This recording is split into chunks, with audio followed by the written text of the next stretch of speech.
just stood there waiting for me to finish that section.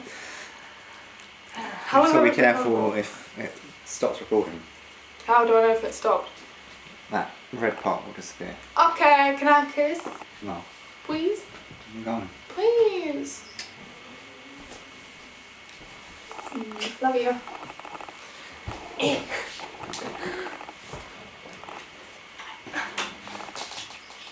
Hey everyone, so this is my Q&A video, obviously by the title. So I asked you guys yesterday on Instagram to ask me a load of questions and I'd answer them in a video so you could get to know me a little bit better. And I honestly got loads and loads and loads of questions. I also got a lot of messages with questions, so I'm not gonna go through every single one because we'll literally be here forever. So I'm gonna kind of narrow it down a bit. So, because a lot of them are quite, not repetitive, but I can answer a few questions in one. So, we'll start with, how do you stay strong on your toughest day when in pain? The thing is, I've got a lot of questions that said, like, go through your typical day and how do you remain so positive when it's so hard and stuff like that. So I'm kind of going to answer all of those in one. And basically, it's not about being positive, it's just kind of, you take, like, when you look at everything as a whole, like, you take all the negatives and you just think, okay, well, this is bad at the moment, but, you know, I'm going to have good days when I can do things, or you take the good moments that are good and you just kind of keep them in your mind and go, well, I'm going to have more moments like that, even though it's bad now, and kind of like that. So that, I hope that kind of answers that question. I'm sorry that I'm not going to go too much into detail, basically because I don't want to be here forever. What ways do you find help you relax? Oh, what ways do you find to help you relax and push through some of your trying times? So I'm pretty sure all that means, like, just basically how do you relax and what do you do in your time and so I'm pretty sure, well, that's what I'm answering it as. So basically, I do a lot, I read a lot, I enjoy reading, you've got iPad games, stuff like that. I like to write little short stories, like personal things as well in my spare time. I also watch a lot of television, TV series. I've watched a lot of series. So if you ask me, like, in fact, I think that's one of the questions, what kind of TV, what's your favourite TV show? So I'll answer that in this question. My favourite TV show is probably The Flash. That's like my favourite show, but that's in the superhero kind of genre, that I would say Flash. But if you're going more towards the medical side, I love Grey's Anatomy, absolutely love Grey's Anatomy. I'm only on season 10 and everyone's like, oh, it gets worse after season 10, and everyone's like spoiling stuff for me, but I kind of already know some of the stuff that happens. I won't say it in case there's some you guys aren't up to that yet or you don't know. But yeah, so Grey's Anatomy and Casualty, which is a UK series, so you probably won't have heard of it if you don't live in the UK. So they're probably my favourite top shows. I have other shows as well that I like to watch, so, but like I said, I'm going to try and keep things a bit short. I've had a lot of questions about my health, probably more than any other questions, to be honest. But I'm going to try and mix it up between normal questions and health questions, so it's not a load of boring health questions. Okay, here's one that's non-health related. What's your tattoo and what's your favourite makeup brand and what's your middle name? That's all by the same person. So I actually have 3 tattoos. I have this one here on my shoulder, move that way, and this is actually a date in Roman numerals. It is the 6th of January 2014, and that is the date that me and my partner Tom met. We've been together for almost 3 years now, so, but it's one of those relationships where you feel like, I don't know if you guys have experienced this, but it's like, when you first meet someone, you feel like you've absolutely known them for years, honestly. We have like such a special connection. And actually one of my very, very good, well, my best friend, when we met, we had the same thing. We'd only been talking for like a few weeks, and we felt like we'd known each other for years, honestly. So what's your favourite makeup brand? Okay, so if I'm talking high end, like my all-time favourite makeup brand is I can't decide between these, MAC and NARS. They're my two top favourite high-end makeup brands that I just absolutely love. I just love the way the foundation and the powders feel on your face. Like, it feels as almost if you're not wearing any makeup. It's like the best thing. But if we're talking drugstore foundations and makeups, then probably I think I've got Rimmel and Revlon at the moment, that a couple of their foundations that I'm really loving, just because it's cheaper and, you know, I kind of want to save my more higher end if I'm going out somewhere. But on a day-to-day basis, I usually don't wear any makeup, or if I feel like I've got a load of spots and I just want to cover the redness, I'll put like a little bit of tinted BB cream on. But apart from that, I don't really wear it unless I'm going out, or like today I've put some on because I'm filming and I don't want to look like a fetus mole rat thing without any makeup. I honestly look like, let's just not go there. Okay, and what's your middle name? I don't actually have a middle name, but obviously you guys are probably a bit confused because it says Amy Lee Fisher is the name of this channel, and Amy Lee Fisher on my Instagram, and pretty much everywhere is Amy Lee Fisher. So Lee is my middle name, but it's not really. It's just whenever anyone ever asked me, I've always, like from about, I think at the age of 5 or 6, someone asked me, what's your middle name? And I said Lee. In fact, one of my other good friends, her middle name is Lee, and I'm pretty sure we've known each other since we're about, honestly, like 3 years old or something. And she asked me what my middle name was, and I said I didn't have one. She goes, you can share mine, and her middle name's Lee, so that's where I got the whole Lee thing from. But hers is spelled Leigh, whereas I've spelt mine Lee. And now I do eventually want to kind of get Lee and put in as an actual middle name, just because I feel like it just goes, and I've used it forever, and I don't know, I'd like to have it as my name. But yes, don't actually have a middle name.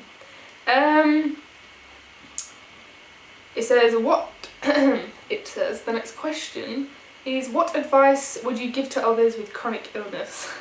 These questions are quite hard because everyone has a different opinion, but if I was talking to someone who had just been diagnosed or just coming into the kind of community of chronic illness, I would say, honestly, no matter how tough it gets, like, it makes you stronger as a person. It makes you appreciate life more and not take things for granted, whereas someone who isn't chronically ill will just go about their days and go about their life without even thinking about it. But when you're chronically ill, you have to kind of really prioritise what's important and what you have the energy to do, and you've also got to face facts that, you know, you can't do everything that other people can do. I mean, I've had to give up so much, like job and university. I mean, I want more than anything to become a paramedic. I've wanted this for a long time now, but the reality of that is I probably won't be able to do that job just because of my health. It's just, I'm not strong enough.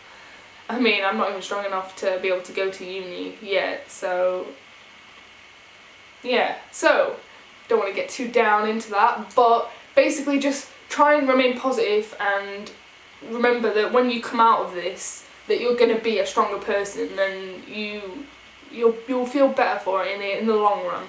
That's what I would say. I hope that makes sense. In my head I'm thinking something, but I don't know if it's like portraying the way I'm thinking it. So,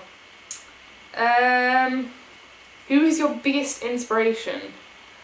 I don't really know. I don't really have like a single person. I have multiple people that inspire me. There's quite a few people on Instagram that I'm not going to name because I don't know if they'd want to be named, but there's quite a few bigger people and even smaller accounts on Instagram that I think, wow, like, you are so strong and you're such an inspiration. Like, all this stuff that you go through and you turn it into such a positive thing and you have such a positive attitude.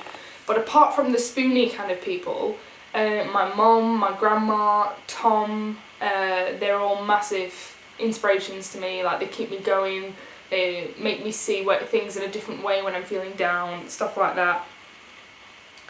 So, yes. I'm trying to find a thing that's not chronically ill related. Do you have any siblings? Yes. So I have one sister. Her name is Ellie, and she is 17. Yes, she's just turned 17. And then I've got de facto step siblings. So I've got another sister, and then I've got 3 brothers. Well, I have technically 4, but we'll just say 3 for now. If you're watching this, you know what I'm talking about when I say technically 3, even though it's 4. But yeah. Oh god, I've gone off Instagram now. Okay. How do you handle people who are unaccepting of your illness? This is, I love this question. Who KTJM18, I'm so glad you've asked this question, because this is such a brilliant question. So how do you handle people who are unaccepting of your illness?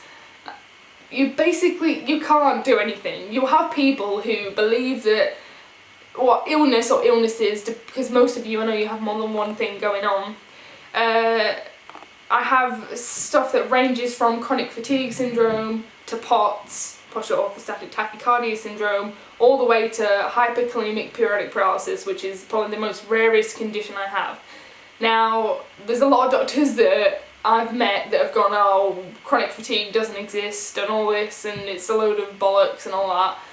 And then I've had doctors that say that they fully believe in it, and I have had people say that, and oh, my daughter's best friend's brother's cousin who has this, and oh, they did this and now they're fine. Well, I'm sorry, but you don't know me, you don't know everything, you don't have a full thing of my medical history, so there's nothing you can really say to them that's going to make them change your mind. You just kind of have to accept that, yep, there's people out there that are going to be all for it and help you and refer you to people who are going to, prescribe whatever, and there's going to be people out there that don't think it exists and they're going to tell you to jog on. But at the end of the day, you don't let it affect you, really. Just kind of accept that, okay, some people believe in it, some people don't, and that's it. That's all you can do, really.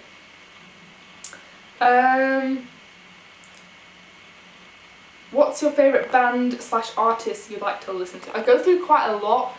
I like to listen to usually more pop songs, but also like R&B as well. Like a few of my favourite poppy sort of artists are like Rihanna.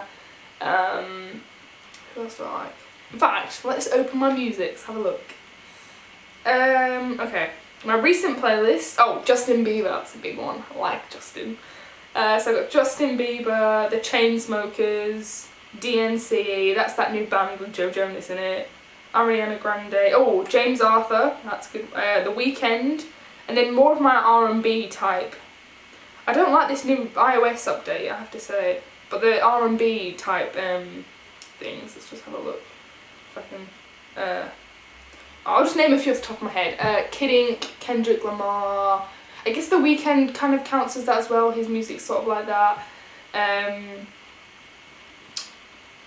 Good God, I can't think. But yeah, so those type of people, you kind of get the gist.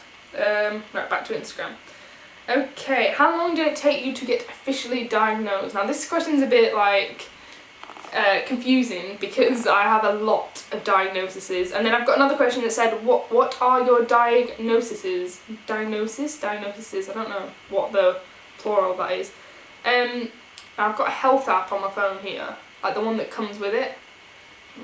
Oh, hang on, it's been updated. Oh, of course, okay, maybe not then.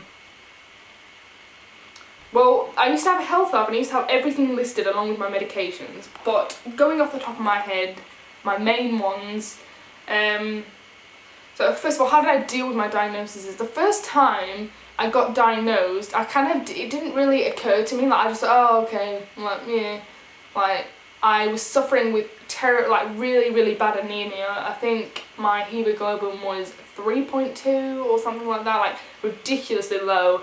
And I know that every time I've gone back to the hospital since, there's been a few people that have recognised me and said, oh my god, you were that girl with the hemoglobin of 3.2 or whatever. Yeah, so I suffered with really bad anemia for a while, and every now and then, I think it's every 6 to 8 months now, I have to get an infusion, but I'm alright at the moment. But that was the first thing that I kind of went to the hospital for, and they diagnosed me with that. And then after that, I had investigations for like Crohn's disease and stuff like that. And then I got diagnosed with fibromyalgia and chronic fatigue syndrome shortly after that, like literally a few weeks. And at the time, I thought, oh, you know, I would just went back to see this doctor after I'd been discharged, and he was just like going through the results of my colonoscopy and endoscopy. And then he was like, oh, I'm just going to do a quick examination on you and stuff. But prior to this, I had been told I was hypermobile and EDS was kind of in the pipe works. Yeah, so that was my first kind of diagnosis. And after that, I remember walking out, I think I was with my dad, and we walked out, and it didn't really hit me, I didn't really think about it. I never really, like, every time I went somewhere and they're like, oh, do you have any health conditions? I just said no. But that was always, I don't know, I just didn't really, whatever. And then obviously I got worse, and I got re-diagnosed with chronic fatigue. Then I had other things come into it. Then I started getting like POTS symptoms, which now is POTS, but I didn't know what it was then. I think postural orthostatic tachycardia syndrome, or POTS, was the first thing that properly hit me and thought, like, this is serious, like, this is really affecting my day-to-day life and the way I live. But basically since then, so I've been diagnosed with ME, POTS, fibro, EDS type 3, I have asthma, I suffer with seizures related to my hyperkalemic periodic paralysis. Actually, before the POTS, I was diagnosed with a heart murmur, which I've never had before, and it's alright at the moment. Or it's not like a serious one, but they do want to monitor it to make sure it doesn't develop into anything like crazily serious. But yeah, and then I think I had another question that said, what is the most hardest thing that you've been diagnosed, like the hardest illness that you have to live with? And it's definitely hyperkalemic periodic paralysis. Now I'm going to leave links to places where you can go and look up these in further detail, because I really don't want to go into them too much. But honestly, that has got to be one of the most hardest things I've ever had to deal with. It is constantly 24/7, every minute, every second affecting me. Basically, I can't have any sugar, I can't have any carbs, because it causes me to become paralysed, have seizures, my potassium levels will drop, and eventually if I didn't get treatment I would die, because my body would the potassium would just keep dropping until eventually my heart would give out, which is horrid. And I have to be so careful with what I drink, what I eat, everything that goes into my body I have to be careful with. It is just the most awful thing ever, honestly. I can't express enough how much this needs to, like, awareness of this, because it's just so rare. There's not even 900 people in the UK that have it, and that is nothing. Like, if you compare that to diabetes or something, or cancer, it is nothing. There's hardly anyone, and it's so rare. So that has got to be the hardest thing I've had to deal with. Let me have a look. I don't really want to do too many more chronic illness questions. What makes you happy whenever you're down or upset? My boyfriend. Usually, I think there was a question up here that I didn't really answer properly, but basically it was saying, how do you stay so positive all the time? But the thing is, I don't actually stay positive. I mean, I do. Like, the way I portray myself on Instagram is I'm always trying to turn the negatives into positives. But honestly, I do have days when I break down crying, wishing I could be normal, wishing I could go out to uni, work and everything. Like, people I see on Facebook, like, oh, I had a like shit day at work or whatever, and all this, or a crap day at uni. Like, I would take 100 crap days at uni to be able to go and learn a trade or learn whatever and go out and work, but I can't. And it's just so frustrating that, like I was saying before, that these people don't take it, I wouldn't take anything for granted. Like, if I got presented with an opportunity where I was able to go out and work, I would take that with both hands and run away with it. Like, honestly, it's just, I just think normal people don't understand what it's like. Like, you can sit there do a 2-hour lecture about what it's like to live with chronic illness, and unless you've experienced it, it's just impossible to understand properly and feel like it is depressing, and there is days when I sit there and cry and wish that I had a different life, but you've just got to accept the fact that, you know, this is your life and you're just going to have to live it to the fullest and, yeah, push through. So, anyway, moving away from the depressing questions. Do you like tea? If so, what is your favourite tea? I love tea. I drink it all the time. But not, like, I'm pretty sure, I don't know if this person who asked me is American, because I know Americans drink a lot of tea. And I say tea like that because it's not English tea. Like, when I think of tea, I think of English tea with milk, like, you know, dip a bicky in or whatever. But I think they're referring to, like, flavoured teas. I don't really drink flavoured tea that much. The only flavoured tea that I drink is iced tea, and it's usually peach tea or lemonade iced tea. Lemonade iced tea, lemon iced tea or peach iced tea. Yes, lemon or peach iced tea is the two teas that I love and I drink a lot of in the summer, not so much in winter. But yeah, on a day-to-day basis I drink just normal English tea. I just realised something. I forgot to talk, I was talking about the tattoos, but I only talked about this one on my shoulder. So yes, that was the date that me and Tom met.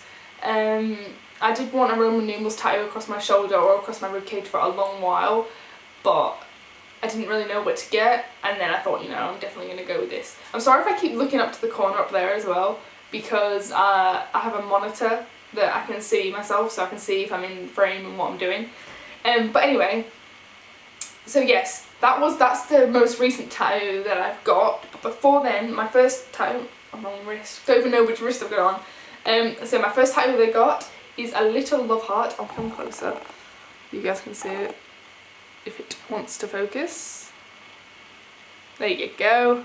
So that is my tattoo. It's a little love heart tattoo.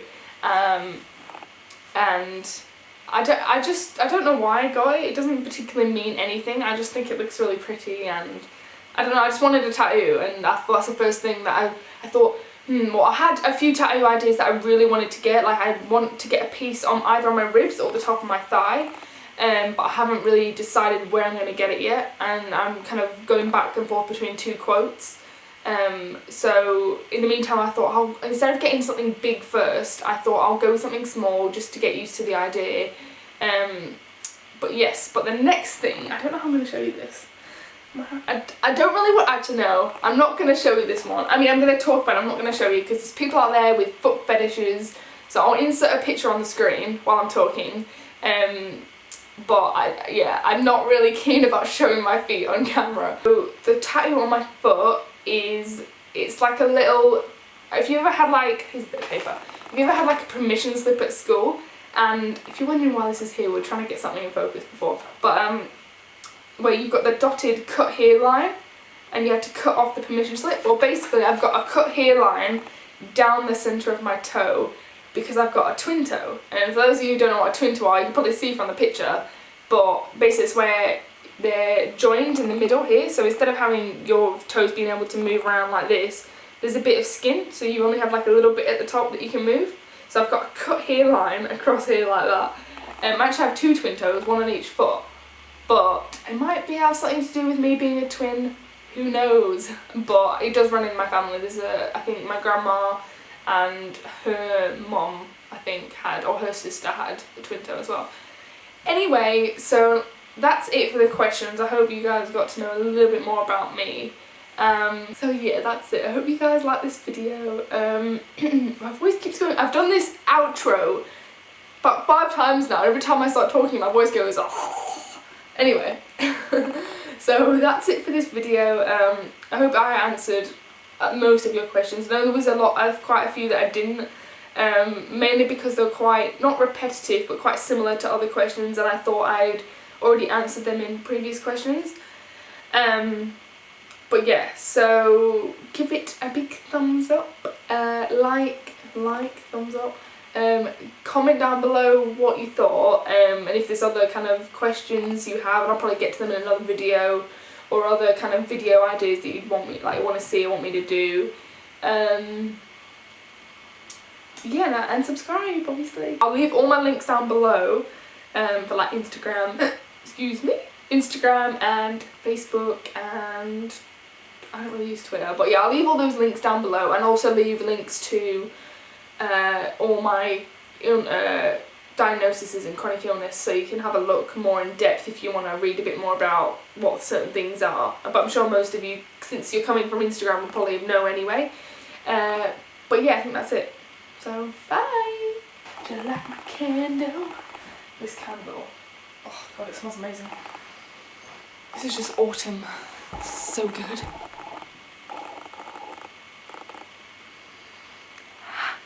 It is. This is £1. This was.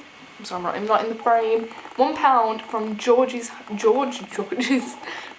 Home, scented wax-filled glass spiced apple. It says burn time approximately 25 hours, but oh god, if you got, I wish you could smell through the camera. Please just pretend to know what this smells like.